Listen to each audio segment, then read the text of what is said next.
What's going on, everybody? Welcome back to the Deadly Draw Podcast, episode 34. We are the week of Halloween here. Yeah. Things are Starting to shape up. but weird. Yeah. I guess. I don't know. Seems like a lot of people are saying that they haven't been seeing a whole lot going on. I mean, if you got cameras, you see there's action at night, right? But like during the day and day sits, people aren't seeing a whole lot. Even sign. I mean, I've only seen a little bit. Seen a few rubs, a couple scrapes. Nothing too crazy though. The last couple days, it seems like it petered down a little bit. I went out and moved some cameras, all of them actually. And what day? Friday, I think. Can't remember exactly. Friday or Saturday. Friday, I don't know. Anyway, moved them all, different locations, and right away, new bucks even moving through, and then about 2-3 days, and then just kind of, I don't know.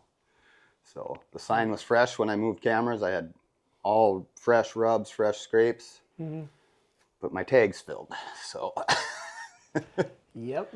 Yeah. It's a good place to be. It seems to be spot specific because I have access to one permission place that is annihilated. I mean, you can't go 50 yards without finding another scrape on some of the four-wheeler trails and stuff that are in there. And then like today I went and it's been raining all day. I went and walked a piece of public where I had a camera and where I got pictures of a buck that if you wouldn't have gotten pictures of a deer, you wouldn't have thought that there was a deer in there. There's not a rub. There's not a scrape. There's nothing. No evidence at all of any horned deer anywhere. Because, even The little guys will spikes will sit there and rub on saplings and stuff like that. yeah. There's not even a sapling touched. Wow. So it's like... So now let me ask you this. With that place that was annihilated, is anybody else hunting it? No. I'm the only one that has access to it. That's the one that the people had leased and they burned the owner and it pissed him off. And he's a good family friend and has been for years. And he said, you go ahead and go back in there. You respect it and treat it like it's your own. And, I respect that and I don't need the headaches from other people. So it's just, I'm grateful for it. Right. But it's...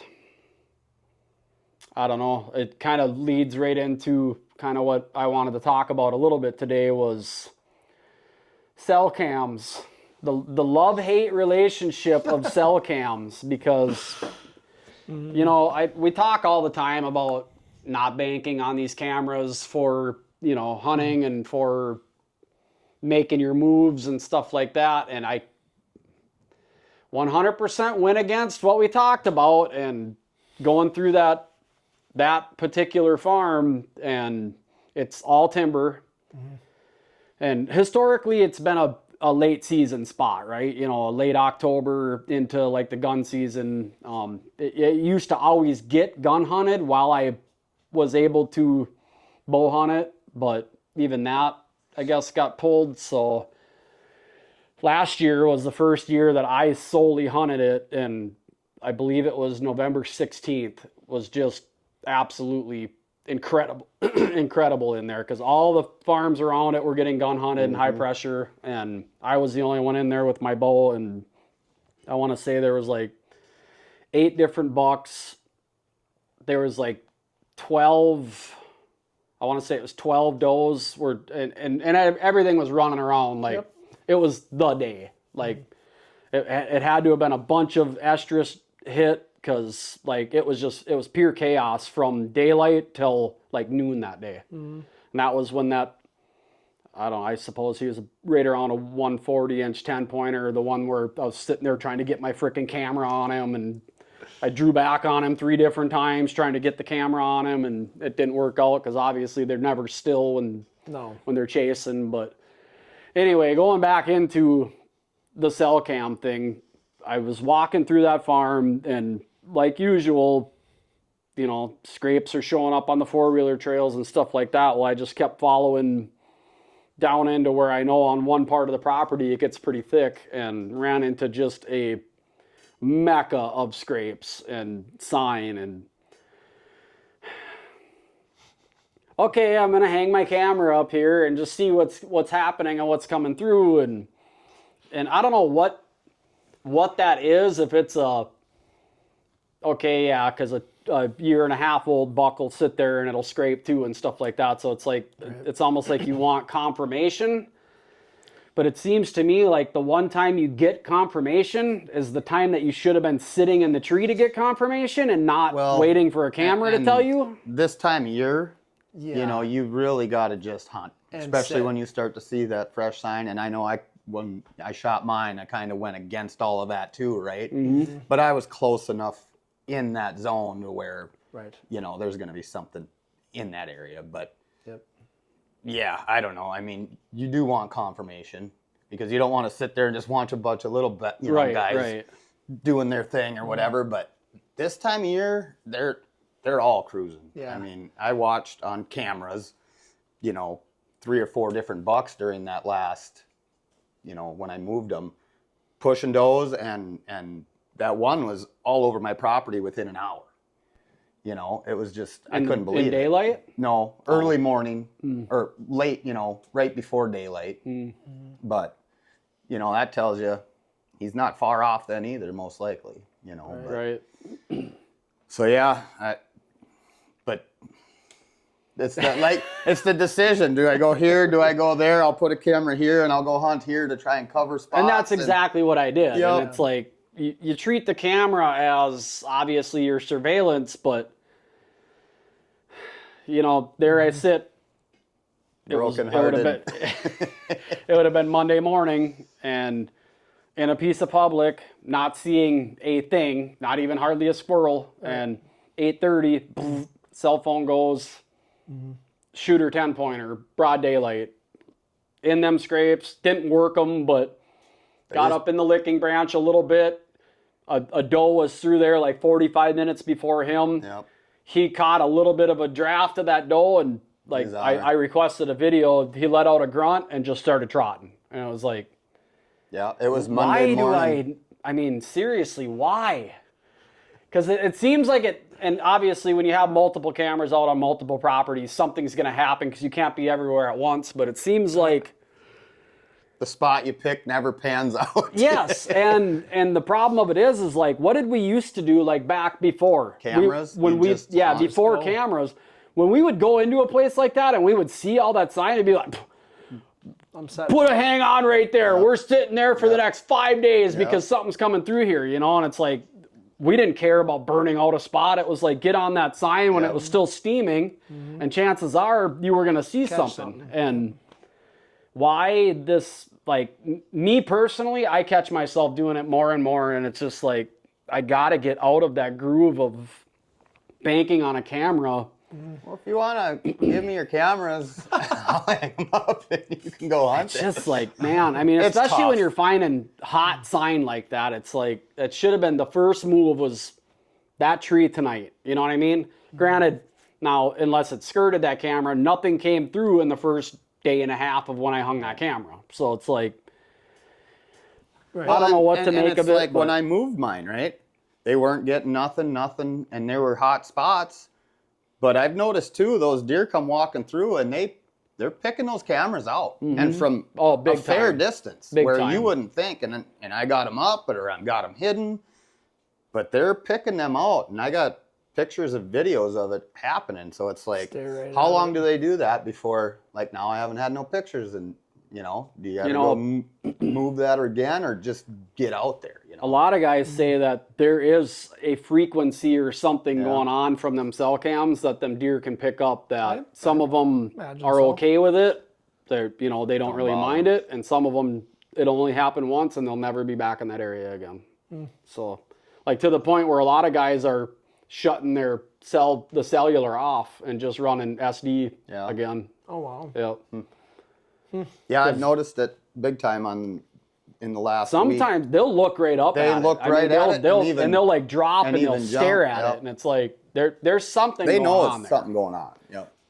Yeah, I've had a couple that are doing that too now. But they keep coming back. So it must not really bother them too much. Yeah, bug them. But again, it's that time of year where, you know, we talked about with that buck's risk and reward versus, you know, he's chasing. It's breeding season. It's right there, you know. So his risk isn't as big for the reward right now. So yeah, I don't know, man. It's like, and then you almost fall behind it because now you're behind the sign and you're behind the cameras and stuff like that, and so it just feels like I'm almost at that point right now where I feel like like everything's just out of reach, like I'm just behind everything. So it's like now I'm sitting here trying to think, how do I jump ahead of it? How do I get ahead of, you know what I mean? Because a lot of the areas that I'm hunting, like especially that particular piece, there's no fancy rhyme or reason. You know what I mean? It's a block of timber. There's no terrain features that are going to steer them into a certain channel. There's dips, but nothing crazy like a ridge system, or or a big natural pinch or any. You know what I mean? There's just nothing that you can really get in that you really know that they're going to get choked into. So it's like. It's basically just hunt, and maybe you can try and grunt one in or even rattle one out of the I would thicker definitely stuff, be doing that right now. I mean, I'm lucky, right? Doesn't always work that way, but I mean, they were responding a week ago to that stuff. Not saying every deer does by any means, right? Right. But I would definitely be throwing a little bit of everything out there right now, for sure. Last couple sits I did, I played a little bit too, just to see. Obviously, it's Tickled still pretty. the old ivories a little bit. A little bit, a little bit of tickling going on there, but no luck. But you know, you see them on camera fighting around and doing that kind of shit. So it's like, you know, a little bit of something. Well, and maybe when the right one hears it, you know, the bigger one hears that, unless he's sitting on a doe already, right? You know, he's not gonna leave her probably, but. I guess they said that a lot of mature bucks you'll catch post-rut with rattling because they were with a doe early or peak or whatever. Yep. So. And, you know, like with as much chasing as we saw here Saturday, Sunday, Monday, they could be down on one. I think the after mature this bucks rain, are. after this rain, tomorrow morning could be a killer morning with a couple days in between, you seeing chasing going on and this weather all day soaker like this. Yeah, they're going to be on their feet in the morning. Guaranteed. Right. Where? You don't know, but exactly. Be a good spot to start where you had pictures of that guy, in my opinion, you know. So. Yeah, I think at this point in time, the tactic is anywhere where you think that, you know, if it's historical stuff that you've bumped does and stuff like that, so you think that does are bedding in there, I would start on the downwind side of that area. And I think that's what I'll end up doing, because that is a pretty historical kind of doe thicket there, or a thicket to where on that property, at least there's a spot where they go, which is coincidentally, it's the closest to the house, which I don't get, but like you said, it's that could be other than the four-wheeler trails, it's tight. Exactly. I mean, how often do you hunt there? Probably not never. Often. So I went there That's why. two No sits pressure. last year, and it was late season because I had moved a camera in there way after I went smashing in there, found sign, hung a camera up, and there were still bucks coming through and checking that scrape, the big community scrape, but it wasn't like crazy, obviously, because it was later on in the season, but. I think that's the problem though right now though, is those for the people that are saying that they're not seeing nothing, it's pressure, high pressure, because the areas that I've been sitting is public and there's a lot of people there and haven't seen shit. Seen some sign, but haven't seen nothing. But like, for instance, over at our farm, fucking deer everywhere. Like that one where there's not like people. It's like a damn park because nobody's killing in there. Right. That's what I'm saying. I'm like, okay, so now I want to like strategically place some stuff, you know, some stands out in certain areas, because there's a buck in there, at least two right now that I'm eyeing up. And when I was going to go down, I was going to set up a spot, cut out a tree and everything. I was coming up over our first alfalfa field and I looked, and sure shit, there he was. He was standing right on the edge of it, and there was a doe with him. So to go back with the does too, that was last weekend. Yep, and they're singled out already. They're not with their fawns, so I mean, it's happening getting early on this one. year. Yeah, It seems to be. So yeah, needless to say that when I seen him there and he ran right where I wanted to go, that kind of put the kibosh to my plans. But I know where I'm headed, Should have just let him walk off and get in there and set up. Mm-hmm. Yep, he ran right down in that marshy area by the lake and where the pines are, where my camera is. Right where we figured they were probably staging Well, up if or he's running bedding. a doe, a lot of times you'll see those does go back and then go right back the same way they just got chased out of too. I watched that happen on that one on the video Monday morning. He ran that doe up the ridge and she went up and then she come back down and there he comes about 45 minutes later. Burp. Yeah. Burp. I don't even think he was just his mouth was open, you could see, but yeah. Hold still. Yeah, it's time, man, and like I say, I'm kind of throwing the whole camera thing right out the window now. It's like I'm It's just set up where I have to get back to the roots of going in either to a good historical spot where you know you've had doe activity, or don't stop and start setting up shop until you're in shit that's still steaming and there's still wood chips off the trees on the ground, and you know what I mean, to where you're basically right on his heels, and hopefully you can either, you know, rattle him up or he turns around to come back through and check that scrape line or whatever he's going to do. But this whole falling into the I don't want to go in and burn out a spot. I got cameras in there to tell me when to get in there. It's not working. By the time you get the picture, it's too late. Let alone, this has happened to me a couple times this year too, and I'm not knocking on any of the cameras. I use several different cameras. I happen to think that the reveals are probably the best for it. But I've walked past a couple of my cameras this year and not gotten a picture. So I've had that happen. When we went out to get my deer, Yeah. I had set that camera up and all those deer were in front of it, and it didn't get no pictures until we were actually drove out with the vehicle, and we had walked by it twice. Sure. So, It I don't does know. happen. But, yeah. So I can only you imagine. can't trust it. Especially You know deer they're this missing time of year sometimes, that are trotting or running or they're fast paced. Catch the back Or if you end. get a picture of, daylight picture with nothing there. 4 in the afternoon, I had Got one a of lot those the other day. Yep. I did, however, I picked up a tip from, I believe it was Bo Martonic from the East Meets West podcast, and he's got his own hunting channel and stuff too. He hunts a lot of eastern, like West Virginia, like mountainous type areas. Yep. He had a talking point or cell cam tip or camera tip for this time of year was to put it on. Obviously, you want your delay off because you don't want a delay on there, which I never really do anyway. Maybe early when I first put them out, I'll put like a 2-minute or a 3-minute on there on a food plot. But usually by like October 1st, I go through and I shut all the delays off on them just to try and catch that. But there's still a 15-second delay naturally from that camera. So he was talking about you put it on either the 3-picture burst, and then obviously turn your video mode on because, and it already worked for me. I had a picture of a doe and it looked like she was kind of in a hurry. And then I had nothing after that. Well, I requested a video and sure as shit, there was a small buck behind her of when that camera was, I guess, resetting or whatever. But I had the video set to 15 seconds to basically get rid of that delay, if you want to call it that. And yeah, it was like 10 seconds after she went through, that little buck came through, and I didn't get a picture of him. But I caught it at the tail end of that video. So if you have any still photos sent to you and it's a doe that looks like she's jumping or running or anything like that, you might want to request a video if you have it turned on if it's 15 seconds, because Makes sense.